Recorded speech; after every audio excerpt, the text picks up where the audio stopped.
এইটা কোনো system? Call দিতে গিয়ে দেখি আমার মোবাইলে টাকা নাই, আশেপাশে দোকান নাই, তো আমি সাথে সাথে এমার্জেন্সি ব্যালেন্স নেওয়ার জন্য যে একটা কোড থাকে সেই কোডটা ডায়াল করলাম এমার্জেন্সি ব্যালেন্স নেওয়ার জন্য। আমাকে তারা 30 মিনিট ধরিয়ে দিল। এখন কথা হচ্ছে, যদি আমাকে এমার্জেন্সি ব্যালেন্স দিত আগে যেরকম ওই রকম দিত, সিস্টেমটা যেরকম ছিল যে 30 টাকা 50 টাকা 70 টাকা কারো ক্ষেত্রে 100 টাকা এমার্জেন্সি ব্যালেন্স দেয়, সেখান থেকে যার যতটুকু লাগে খরচ করে, আবার রিচার্জ করলে সেই পরিমাণ টাকা কেটে নেয়, বাকিটা ব্যালেন্সে যোগ হয়। এটাই তো সিস্টেম। এখন হঠাৎ করে নিয়ম পরিবর্তন, জানা নাই, বলা নাই, কওয়া নাই, আমি 30 মিনিট নিয়ে নিলাম। আমার কথা বলারও প্রয়োজন নেই 30 মিনিট।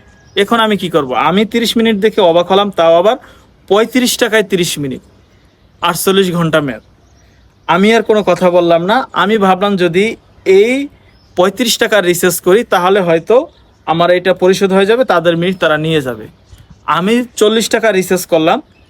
তারা আমাকে মেসেজ দিয়ে যেটা বলল, 40 টাকা রিচার্জ সফল হয়েছে, ব্যবহৃত এমার্জেন্সি ব্যালেন্সের জন্য 35 টাকা তারা নিয়ে গেছে।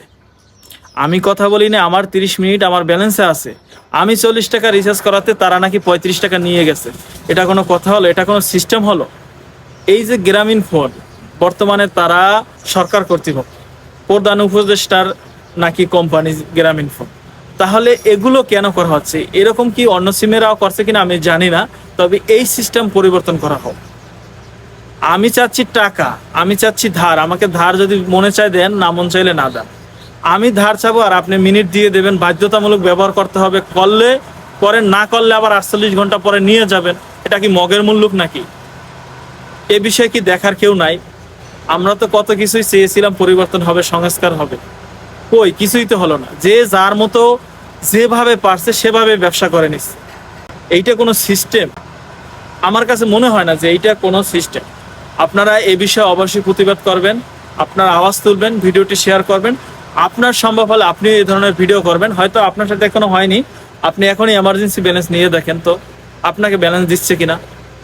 আমি 40 টাকা রিচার্জ করলাম যে তাদেরটা তারা নিয়ে যাবে, আমার ব্যালেন্সে 40 টাকা থাকবে। আমি তো আর মিনিট খরচ করিনি, এক পয়সা 1 সেকেন্ডও খরচ করিনি, অথচ তারা মিনিটটা নিল না, তারা টাকা নিয়ে নিছে, আমাকে 5 টাকা ব্যালেন্সে যোগ করে দিছে। আর ওই যে 30 মিনিট, ওই 30 মিনিট আমার কাছে রয়েই গেছে। খরচ করলে করো এই টাইমের ভিতরে, নয়তো ওই টাকা ওই মিনিটও তারা নিয়ে যাবে। একটা হচ্ছে আমরা যে টাকা দিয়ে মিনিট ভরি, বান্ডেল অফার কিনি, যে অফারগুলো কিনি, সেটার তো একটা নির্ধারিত লিমিট দেওয়াই থাকে, মেয়াদ দেওয়াই থাকে, 1 মাস 15 দিন 7 দিন, মেয়াদ শেষ সাথে সাথে নিয়ে যাবে, কোনো সময় সুযোগ দেওয়া হয় না। আমার টাকা দিয়ে আমি মিনিট এমবি কিনবো, আপনারা কেটে নেবেন। এরপরে আমি চাইলাম ধার, টাকা আপনারা দিয়ে দিলেন মিনিট। এখন এই 30 মিনিট কি প্রয়োজন আছে নাকি নাই, সেটাও তো আপনারা বিবেচনা করলেন। এটা কোনোভাবেই কাম্য নয়। আপনারা অবশ্যই এ বিষয়ে আওয়াজ তুলবেন।